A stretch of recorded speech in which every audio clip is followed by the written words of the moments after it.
The story of Quinn Ewers going to Ohio State and eventually returning to Texas is one that I think many people know about at the surface level, but I really think it's interesting to take a look at this from the perspective of both Ohio State coaches and Texas coaches and what we should take from Quinn Ewers' decision to play at Texas and how that probably changed the course of both of those programs in a positive way.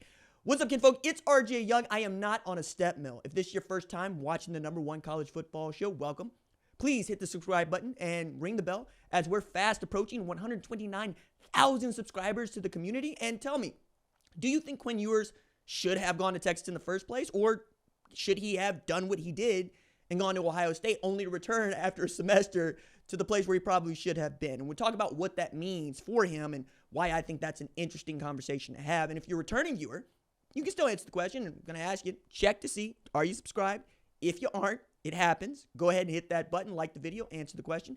Let me know, because one of the things that I found fascinating about Quinn Ewers is how he arrived at college football at the same time as name, image, and likeness, which has had a short stay and is probably going to go away forever in the next 8 months. Because, well, it has been the wild, wild west out here. And a lot of this is because a lot of states were very slow or very fast, depending on how you want to look at this, to get on board with what name, image, and likeness could do for their rosters and what it was going to do to college football. So July 1st, 2021, the NCAA decides to axe a longtime rule that had made it impossible for players to make money from their name, image, and likeness, right? Amateurism as we know it, gone. Everybody's getting paid to play if you are a name and if you can help them play, especially if you play football, men's basketball, and are a superstar in other sports like, say, Caitlin Clark at Iowa or Livy Dunn at LSU, so forth, so on, right? In Texas, though, they still do not allow high school football players, or high school players, I should say, to profit from their name, image, and likeness. And I think there's a couple of reasons as to why. I don't think they're good reasons, but they're reasons. You don't really want to influence high school players in 8th grade or even elementary school with inducement of cash incentives, because it's really going to break the system. It's already a broken system because we all know about the player whose family ends up in a house in a school district, and all of a sudden that player is the best player on a new team. We see that over and over again, and that's how some traditional powerhouses have continued to get those players into what is is a public school, right? I think that's interesting, right? We know the trick of my grandmother lives in this part of town, so we're going to use her address to get my kid into this school and try to game the system that way, right? You spot a market inefficiency, you're going to exploit it. That's called business. It's good business. I mean, that's frankly one of the ways in which I was able to get to the spot is spotting a market inefficiency and being able to fill a need there, right? Goods and services. What is striking to me about Texas is that it is a business economy. Like, for those of y'all that don't know, if you live in Texas, you don't pay no state income tax. It's very attractive for folks that make a lot of money and want to keep a lot of their money and don't want to spend or see a lot of it go back to Uncle Sam or even to Uncle Abbott, right? Uncle Stitt, if you're in Oklahoma, though. That man ain't my uncle. Anyway, I think that Quinn Ewers was in an impossible position where he was supposed to be a 2022 graduate. Matter of fact, it's basically him and Travis Hunter we're talking about. But he decided to reclassify and enroll at Ohio State, and they wanted him there because he was that precocious talent. Because there was an offer that allowed for him to take advantage of his name, image, and likeness for a large sum of money, but he couldn't do that and be in high school at South Lake Carroll. And I don't believe at the time there was even an entertaining offer from Texas. He had already been committed to Ohio State, and they were planning to have him. So he shows up there, and he's competing with C.J. Stroud and with Kyle McCord, and he is a year behind or a year ahead, and he's having to figure this thing out on the fly. But Ryan Day saw what everybody would eventually see in 8th grade, though. He saw the release that Quinn Ewers had, and he said, look, I don't know if this is a good thing or a bad thing. He talked to his father and Quinn in 8th grade, says, but I'm going to offer you scholarship to Ohio State because that thing you got is exceptional, and you're going to go a long way playing football. That relationship builds, but he ends up committing to Tom Herman and Texas in August 2020. Of course, Tom Herman gets fired. He decommits, and Ohio State's back in the mix, ends up going to Ohio State, where they're like, sure, we would love for you to come up here and take advantage of this name, image, and likeness offer that you have. Stays for the semester, so I think he can cash in on what he's got there, but also looks around that quarterback room and says, goodness me, I'm not going to play, and I'm not going to play the next year. I would really like to go somewhere where I'm going to play. Kyle McCord was going to be the guy the next year, and a deep quarterback room would still remain a deep quarterback room because Ryan Day can just go get those guys, but it was very clear that he really liked having Quinn Ewers there, and he thinks that he's an excellent player.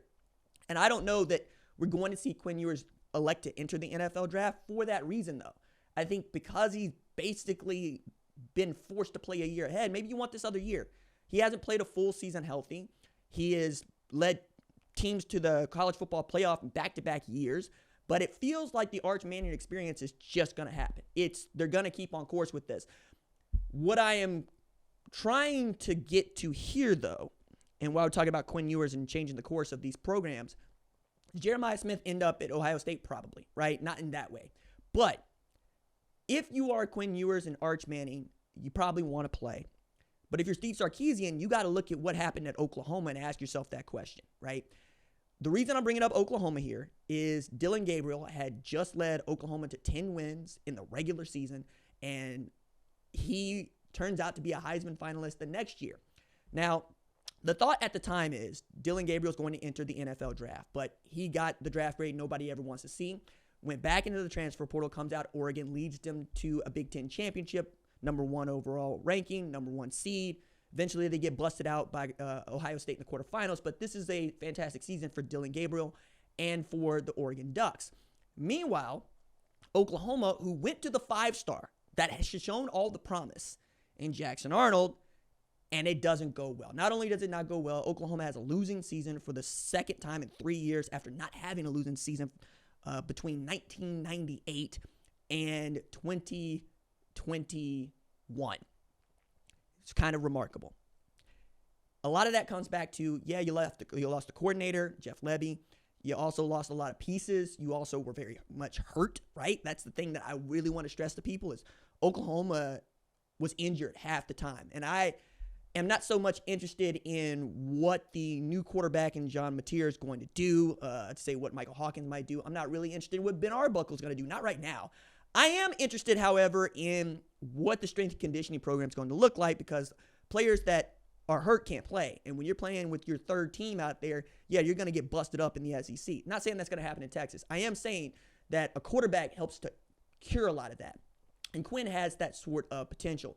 He can make you right. And is Steve Sarkisian going to be put into the position of having to tell Quinn Ewers, hey, we're moving on to Arch Manning because, well, we've seen enough of Arch Manning to know that he ain't Jackson Arnold, right? He's a better football player. But are you that sure, right? Meanwhile, Quinn could make this easy on everybody and just decide to go to the NFL. But I would not if I were him. I think knowing what Ryan Day saw in him and knowing how good Ryan Day is at evaluating quarterbacks, I would like to see him play another year of college football somewhere. I don't know that it would be Texas, though. I do know that if that man put his name into the transfer portal for the spring, we are talking about a guy who becomes one of the most desired transfer products of this cycle, bar none. He's going to make you better. Is he as good as some? No, but when you look at the resume, you look at what he's been able to do, and you can see what he could do on that 4th down play against Arizona State to keep Texas in the game and eventually win it for them on his arm. That's a fantastic player. To say nothing of, Tyleik Williams had very nice things to say about Quinn Ewers, which I thought was really cool. People forget that Quinn and Jack Sawyer were roommates when they first got to Ohio State. That's also really cool. And Quinn believes that Ohio State taught him what it was going to be like for him to be a college quarterback. Now, he got to Texas, and Steve Sarkisian was very honest about, hey, look, his first year as a starter is basically a true freshman year. We are treating it like it's not, but it is, right? It definitely is. I think the kind of gains that he has made in his game and the way in which he sees it has changed, and I think he's gotten so much better. And I think we could be talking about him like we do Cam Ward and Shedeur Sanders going into next year like we did, right? I think he's only going to get better. So given all of that, I think that knowing what Quinn Ewers has meant to Ohio State, meaning, hey, he was willing to try it, and when he was going to get beat out, they let him go, and he was fine with it, and they separated well. And knowing what he means to Texas, where he grew up, where he has been burnt orange, like you read about, coming out of South Lake Carroll, it's the way it's supposed to go. And the idea that he gets to play against those guys is not unlike high school football all over again, right? When you're usually one of the best players in your area, you become one of the best players in the state, you see the same guys over and over again. And you become friends because that's what it means. I'm excited for Quinn, and I'm excited for Ohio State. I'm excited for Texas. I'm really interested and very much glued to this game, but this one continues to have storylines that we need to pay attention to, and Quinn is definitely